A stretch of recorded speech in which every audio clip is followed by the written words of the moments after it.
It's been talked about in BC Ed Chat, and now it's going to happen. Educators in cars with coffee. Today's guest is going to be James Gill at JA Gill on Twitter and Instagram, and an education expert who I've been in touch with for a number of years, coming from School District 43 in Coquitlam. Looking forward to talking about ChatGPT. So here's my guest, James Gill from Coquitlam, and as we take a 3-minute drive, we are going to talk a little bit about ChatGPT.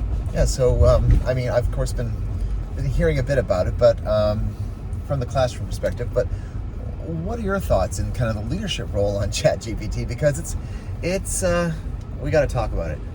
Definitely need to talk about it. It is definitely going to be a bit of a disruptor.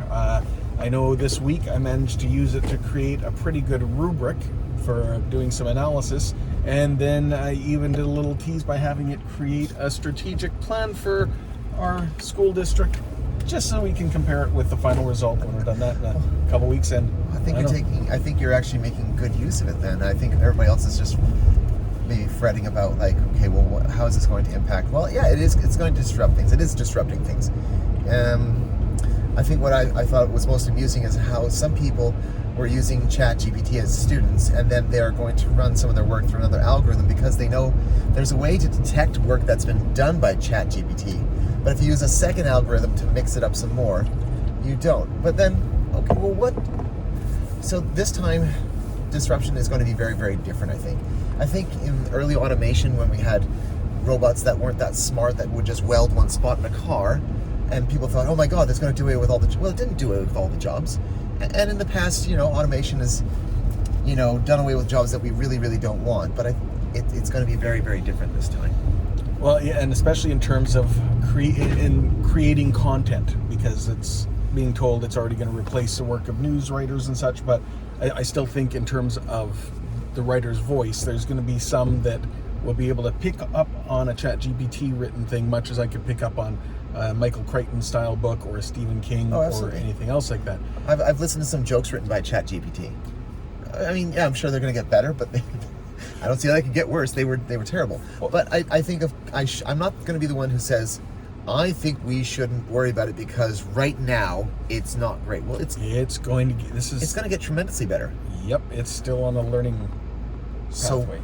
So what should we do? I kind of wonder about maybe what we need to do is partner with AI.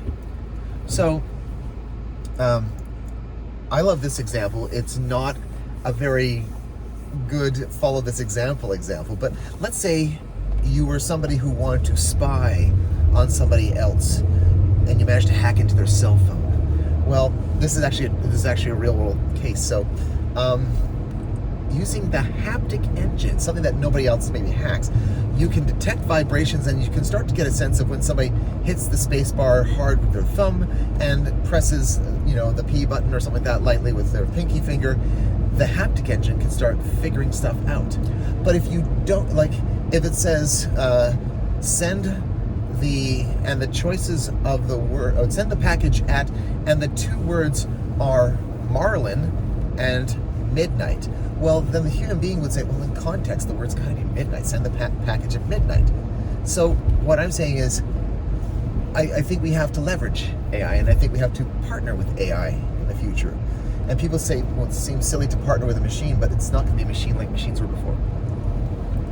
So no, and I mean, I'm still looking at some of the positives, because I'm looking at it as a tool that when people are legitimately stuck and need a little bit of a prompt or something, it can either provide a first draft to be looked at. I did a little play a while ago when it was still fresh, in terms of creating something that had 2 truths and a lie, just to work on some critical thinking. Yeah. And now I'm thinking as well, it'd be neat to see, I don't know what to write about. Okay, well, here's ChatGPT's writing of something, edit it and improve upon it and get a flow for writing, and then model on your own, instead of us trying to just merely copy something off the board or have to come up with something on the spot in our brain in the classroom.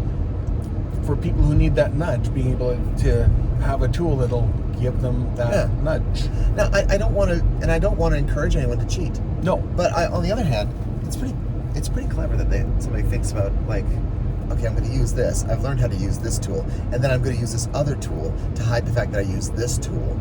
That's not dumb. That's Is it critical thinking? Well, Is it communication? I think, well, yeah, but maybe what is most disruptive is the way we teach now.